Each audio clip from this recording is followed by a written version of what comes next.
नमस्कार, जय Hind, Vande Mataram. AD news के लिए मैं किशोर यदुवंशी। इस समय हमारे साथ में है अंधेरी पुलिस स्टेशन के इस प्रांगण में मैत्रकुल की एक संस्था इसी नाम से है और ये अपना खुद का आश्रम चलाते हैं। उनके आश्रम द्वारा क्या क्या गतिविधियां संचालित की जाती हैं, आइए हम उनसे खुद जानते हैं कि एक व्यक्ति किस तरह से लोगों को शिक्षित और सक्षम बनाता है। उसका एक जीता जागता उदाहरण है हमारे दादा। आप अपने बारे में थोड़ी सी जानकारी हमारे दर्शकों को बताइए। बहुत बहुत शुक्रिया किशोर यादव जी। बहुत अच्छा लगा कि आपने हमें आए और अपने मैत्रकुल के बारे में जानकारी लोगों को देने की इच्छा जाहिर की। पिछले 40 साल से मैं पढ़ा रहा हूँ, जब से मैं 7वीं में था। मैं उन बच्चों को पढ़ा रहा हूँ जो बच्चे वो गरीब है, उत्करू है, जिनमें घर में पढ़ाई का कोई माहौल नहीं है। और मेरे पहले फेलियर दोस्तों को मैं पढ़ाने लगा। 7वीं फेल बच्चे थे मेरे, तो उनको पढ़ाने लगा, पास होने लगे तो मेरा नाम होने लगा कि ये नापासों का क्लास चला रहा है और फ्री क्लास चला रहा है। पहले डीएन नगर जैसे छोटे से 230 स्क्वायर फीट में मैंने अपने घरों में पढ़ाता था। फिर गैलरी में पढ़ाने लगा, इतनी संख्या बढ़ गई। फिर होते होते मैं गार्डन में पढ़ाने लगा और वहाँ से मेरा बागशाला नाम का स्कूल शुरू हुआ। तो उस समय में हमारे में 8वीं में अगर 2 बार बच्चा फेल हो जावे तो बच्चों को स्कूल से निकाल देते। तो पहला वो कानून मैंने बदलने की कोशिश की और मैं उसमें सक्सेस रहा। उसके बाद में मैंने शिक्षा के लिए काफ़ी बदलाव लाने की कोशिश की। एक बाजू में मैं बच्चों को पढ़ाता था, बच्चों को गाने में पढ़ाता था। मैंने कुछ गाने बनाए राइमिंग गाने जो है उसको मराठी में किया। जैसे कि जैकी एंजिल का गाना मैं आपको बता दूं कि ताईडी न बाईडी चढा गेली टेकडी बादली भर पाणी आणायला ताईडी पडली धडाम धूड तिच्या मागो माग बाईडी पडली धड धड धड धाड धड धड धड धाड धडाम धूड। ये जो धड़ धड़ धाड़ धड़ाम धूड़, ये जो मराठी का लहजा उसमें आ गया, जिसमें बच्चों को काफ़ी पसंद आया। वैसे गणितों के गाने मैंने बने कि डिंग चैंग डिंग चैंग डी चैंग त्रिकोणाच्या कोणांची ऐशी कतेशी ऐशी कतेशी ऐशी कतेशी बेरीज त्यांची 180 डिंग चैंग डिंग। तो ये गाना बच्चों में डिंग चैंग बोले कि त्रिकोण के 3 कोण होते हैं, उनकी जोड़ 180 होती है। ये जूनियर केजी का बच्चा भी, एकदम छोटा बच्चा भी मेरा गाना बोल लेता है और उसको गणित आखिर तक उस तरीके से याद रहता है। तो ये मैंने एक सब से पढ़ाते शुरू किया। मुझे देख मैंने आया कि दुनिया में कहाँ भी बच्चों को फेल नहीं किया जाता, जहाँ से भारत में बच्चों को हो जाए। इसलिए मैंने सरकार से दरख्वास्त की कि आप 12वीं तक बच्चों को प्रमोट करें। जरूरी नहीं कि बच्चा गणित में पास हो तो अच्छा टैलेंटेड है, अंग्रेजी में कोई चित्रकार बन सकता है, कोई एक्टर हो सकता है, कोई डांसर हो सकता है, कोई पत्रकार बन सकता है, उस तरीके से सब। तो मैंने सरकार से लड़ाई झगड़ा शुरू किया और उसमें से बेस्ट ऑफ 5 जैसे कानून आया। डिबेट हुई काफ़ी, पर बेस्ट ऑफ 5 जैसा कानून आया। 8वीं तक नापास न करने का कानून। मेरा कहना है कि परीक्षा लो, पर लेकिन आप बच्चों को फेल ना करो, क्योंकि बच्चा फेल हो जाता है तो बच्चा गुंडा आवारा बन जाता है और हमारे से टूट जाता है, मानसिक रूप से टूट जाता है, घर से टूट जाता है। और उस समय में ऐसा था कि अमिताभ बच्चन का दौर था हमारे लोग का, तो जल्दी बहुत घोड़ा ले देता है, चाकू ले देता था बच्चा। तो मुझे फख्र है कि उसमें से ऐसे काफ़ी बच्चों को मैंने उस राह पे जाने नहीं दिया। उनकी काफ़ी लोगों की मेरी। एक बात बताइए, मराठी में जैसे आपने जो गाना बनाया, हाँ। तो वो राइमिंग गाना जो आपने बनाया, तो क्या ये माधुरी दीक्षित की जो फिल्म आई थी तेजाब, उसमें 1 2 3 4 गाना जो कम से कम 20 तक गिनती लगातार नहीं गिन पाता था, तो वो गाना सुन करके, वो गाना देख करके सीख गया। तो क्या ये प्रेरणा यहाँ से तो नहीं मिली थी आपको? मुझे पिक्चर से नहीं मिली, वो पिक्चर तो बहुत बाद आई। हाँ, मैं 7वीं में से ये शुरू किया मुझे। उस तरह से मुझे लगने लगा कि बच्चों को कैसे पढ़ा जाए। मैं हमेशा नए नए तरीके ढूंढता। मैं लोगों को ज्योग्राफी कैसे सिखाता था, बैनर बनाता था मैं, बैनर। और बैनर में अलग अलग देशों के नक्काशे होते थे और लंगड़ी डाल डाल के पहले बड़े बड़े शहर कैपिटल में जाना, तुमको रशिया के कैपिटल में जाओ, तो पहला रशिया का। इस तरह से मैं नए तरीके से बच्चों को पढ़ाता था। आज भी उसी तरीके से मैं पढ़ा रहा हूँ, उस तरीके से। और ये गाना भी बिल्कुल अच्छा लगा उस समय में कि 1 2 3 4 गाना बोल बोल के भी बच्चों की गिनती उस तरीके से याद आती थी। हाँ, तो मैं थोड़ा गांधी विचार होता कि गांधी जी का कहना था कि बच्चों को आप अक्षर गिरवाओ मत। जैसे हम बोलते ये नाक है, ये आँख है, तो उस तरह से मैं गार्डन में क्या करता था, त्रिकोण लगाता था, चौकोन लगाता था, गोल बनाता। तो ये बच्चा ये त्रिकोण है, ये चौकोन है, तो छोटा बच्चा भी उस तरीके से बोलता था। तो मैं शिशु के क्लास अलग लेता था, छोटे बच्चों को उसका अलग मैं टाइम रखता था। बाद में देखा कि ये सब कठिन हो रहा है मेरे लिए, तो फिर मैंने क्या किया, उस समय से बड़े बच्चों की छोटे की जिम्मेदारी दी। जो आपने हमारा लोगो देखा होगा कि लगोरी जैसा लोगो है हमारा, सबसे नीचे ऊपर छोटा पत्थर है, उसके बाद बड़ा, उसके बाद बड़ा। तो मेरा कहना यह है, छोटे की जिम्मेदारी थोड़े बड़ा है उसने लेनी चाहिए। हाँ, छोटे की जिम्मेदारी बड़े ने लेनी चाहिए। और ये फिर मैंने काफ़ी कानून में बदलाव लाया, नाम में माँ का नाम आने लगा। पहले माँ का नाम नहीं होता था अपने रिजल्ट में, अब माँ का नाम आने लगा। उसके पीछे भी मेरी प्रेरणा, हाँ, मार्कशीट में आने लगा, और अभी लिविंग सर्टिफिकेट में भी उस तरीके से आने लगा। और उसके बाद में मैंने अभी एक नया कानून के पीछे मैं पढ़ा हूँ। स्कूल में जो 8 पीरियड होते हैं, वो 4 पीरियड आप क्या करो कि पढ़ाई लो, और बाकी के जो 4 पीरियड है ना, वो 4 पीरियड में आप खेल कूद लो। ये बच्चे स्पोर्ट्समैन बनने चाहिए। आज छोटे छोटे देश जो है वो भारत से ज़्यादा ओलंपिक में आगे है, लेकिन भारत पीछे। ऐसा नहीं कि भारत में टैलेंट नहीं है, लेकिन भारत का गरीब बच्चा क्लब में नहीं जा पाता है। तो क्यों ना स्कूल क्लब बने, इसके लिए मैं पीछे उड़ा। मुझे कहने के लिए फख्र हो रहा है कि मेरा एक बच्चा नितेश मोहिती, जिसके चित्र का प्रदर्शन खुद रतन टाटा ने इतना पसंद है उनको कि उन्होंने ताजमहल होटल में फ्री लगाया। उन्होंने उसके चित्र देख के ऐसा उनको कहा कि ये ले चेक, ब्लैंक चेक दिया था। आपने शायद पढ़ा होगा, यूट्यूब में हर चैनल में उसकी इंटरव्यू आई, खुद रतन टाटा ने अपने ट्वीट पे उसके बारे में किया। तो उसके चित्र का प्रदर्शन करीब 24 सितंबर से लेके 2 अक्टूबर तक उसके ताजमहल होटल में उन्होंने रखा, और उसको अपने बच्चे जैसा माना। मेरे दूसरे 2 बच्चे जो सिम्बायोसिस में पढ़ते हैं, एक बच्चा मेरा विजेडिया में पढ़ा है, एक बच्चा मेरा टाटा इंस्टीट्यूट ऑफ। तो बड़े बड़े अच्छे कॉलेज में बच्चे जहाँ पढ़ना चाहता है मैं पढ़ाता हूँ। जे स्कूल ऑफ आर्ट में, रहेजा में मेरे बच्चे उस तरीके से पढ़ते हैं। तो बच्चों में जो चाह है, जो इंटरेस्ट है, वो आगे लाने के लिए मैं करता हूँ। बाद में मेरा एक्सीडेंट होने लगा, पोलियो पहले से ही था, तो उसके बाद में मैंने आश्रम शुरू किया, जो कल्याण में भाड़े की जगह पे है। आज भाड़े की जगह में 10 गुंठा जगह है, और मैं चाहता हूँ कि मुझे बड़ी जगह चाहिए, इसलिए कि वहाँ 500 बच्चे, आज मेरे पास 56 बच्चे हैं। तो अगर 500 बच्चे वहाँ पे निवासी रहे, एक बड़ी अभ्यासिका हो, एक बड़ी टॉय लाइब्रेरी हो, एक बड़ी बुक बैंक हो, एक साइंस कॉर्नर हो, एक जोग्राफिकल कॉर्नर हो, एक हिस्ट्रिकल कॉर्नर हो, एक मैथ्स का कॉर्नर हो, ऐसे अलग अलग कॉर्नर, अलग अलग कॉटेज में बनाना चाहता हूँ उस जगह पे। और उसके लिए 2 एकड़ ज़मीन हमने देखी है। सरकार को 40 साल पीछे पड़ा, लेकिन अपना आश्रम इंक्लूसिव है, एक जाति को लेके नहीं चाहते, इसलिए सरकार मुझे कोई जगह दे ही नहीं रही। उस समय से बोला आपको ऐसे जगह, आपको कोई क्राइटेरिया में नहीं बैठे। तो अब थक गया, कोरोना में मरते मरते बच गया, तो सोचा कि मेरे मरने के बाद क्या होगा। आज भी अगर संस्था मैंने स्थापित की, संस्था में मैं कोई नहीं, ना अध्यक्ष, ना सेक्रेटरी, ना खजांची, मेरे बच्चे ही वो सब अहदा समझते, ना मेरा घर का कोई मेम्बर है। आप कभी भी आके देखिए, बच्चे ही खुद किस तरह से आश्रम चलाते, कैसे संभलते, हम आपको जरूर उसके लिए वीडियो। इसलिए खुद की जगह लेने के लिए हमने कल्याण से लेकर कोलाबा तक मैंने व्हीलचेयर यात्रा 6 अगस्त को शुरू की।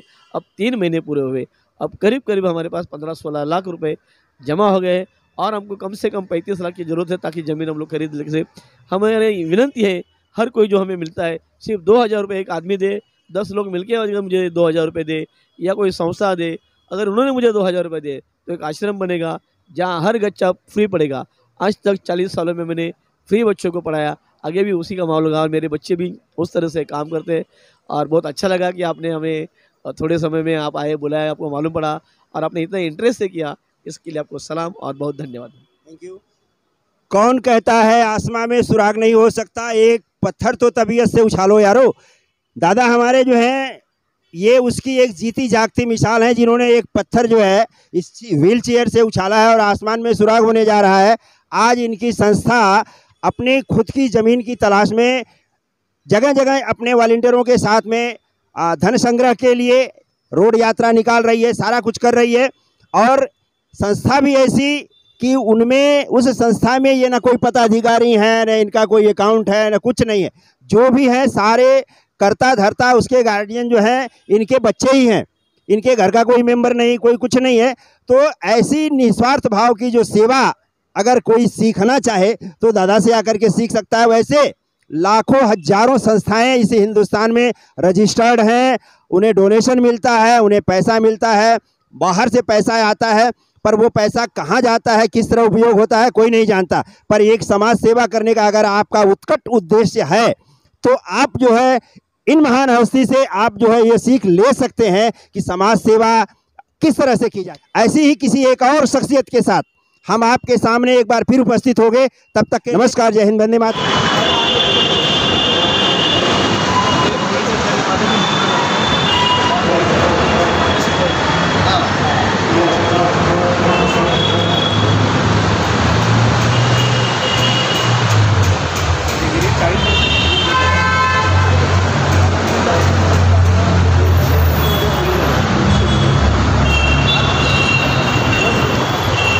आपने इनका स्वागत किया है, इनकी यात्रा का उद्देश्य क्या है, आपको कुछ थोड़ा संदेश दीजिए इनके बारे में।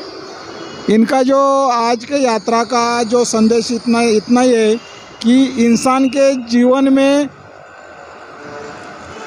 बहुत सारे कुछ करने के तरीके हैं, मगर एक अच्छा सामाजिक कार्य करने का एक अच्छा तरीका बोलेगा तो ये उसका एग्जाम्पल है। इतना ही मैं बोल सकता हूँ।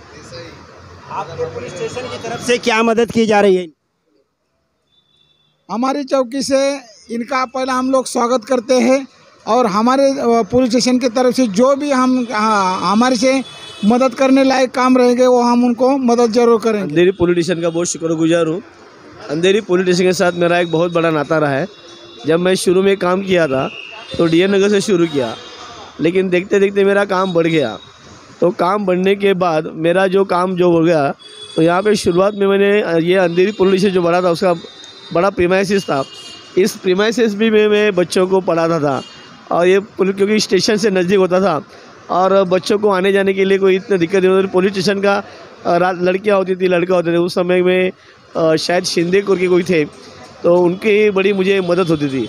तो जब पुलिस मुझे मदद करती है तो बहुत अच्छा था। मतलब मैं एक अकेला ऐसा इंसान हूँ कि शायद जिसको पुलिस पढ़ाई के लिए मदद करती रही हमेशा। मेरे बच्चों की फ़ी भरी है, उन्होंने किताबें दी है, यहाँ तक कि हॉस्टल के लिए उनको ताज़ा दिया, आने जाने का ट्रैवलिंग पुलिस ने मुझे हमेशा से मदद किया। मतलब पुलिसों के बारे में जो लोगों को डर रहा रहता है कि पुलिस ऐसे होते हैं, पुलिस पर ऐसा नहीं होता है। मैं ये दिखाना चाहता हूँ बार बार कि पुलिस जो होते हैं वो उल्टा मदद करते हैं। पुलिस से डर उनको लगता है जो चोर होते हैं, लेकिन जो समाज में कुछ करना चाहते हैं, जो समाज में आगे कुछ जाके बढ़ना चाहते हैं, उनके लिए पुलिस हमेशा बड़े भाई जैसा काम करते हैं। इसके लिए हम शुक्रगुजार है अंधेरी पुलिस स्टेशन के, वो शुक्रगुजार। धन्यवाद दादा। और आपने हमारा इंटरव्यू लिया 80 न्यूज़ का, उसके लिए भी हम बहुत बड़े शुक्रगुजार हैं।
या बघाल तरी संस्था मी स्थापन केली. तरी संस्थेमध्ये आधी पुणे नाही पण रविवार तुम्हाला की माझ्या वेळोवेळी माणसं असतील, अनामी कृतिकांसाठी मंडळी असतील, गणेश प्रभूसाठी मंडळी असतील, या सगळ्या नीती आपल्याला गणेश प्रभू असतील, या सगळ्यांनी त्या काय कारण आम्हाला वेळोवेळी मदत केलेली आहे. सेनेने नेहमी त्याच्या सामाजिक कामाने आहे सर्व लोकांना मदत केलेली आहे. विषय कल्याणपासून निघालेलो आहे. 6 ऑगस्टला 3 महिने झाले आम्हाला. आता 16पर्यंत जाणार आहे आणि 11 डिसेंबरपर्यंत 1 कोटी रुपये मला उभी करायचे. अपेक्षित आहे. आपण सगळे आभारी आहे आणि आपल्या लोकांना जे काही जमून 5 रुपये 10 पैसे जरूर मदत करावी. लक्षात मदत आणि आपल्या नातेवाईकांना तुम्ही कळवा, आपल्या मित्रपरिवारांना तुम्ही कळवा. हीच मदत आमच्यासाठी याच मुळे आहे. आणि पुन्हा एकदा चर्चा करतात. धन्यवाद. खूप आभारी.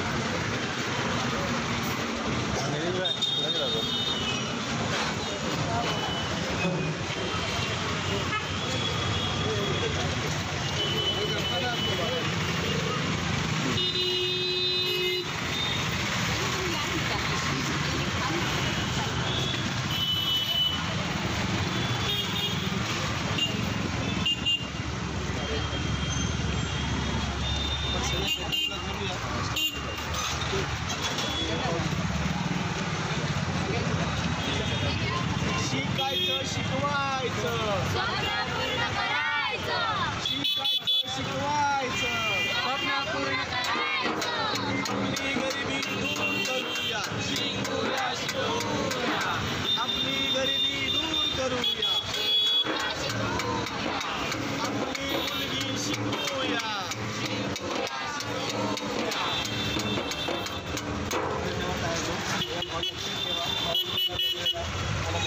मला आवडेल असेल बघायला. आणि मैत्रीपूर पेज जरूर लाईक करा.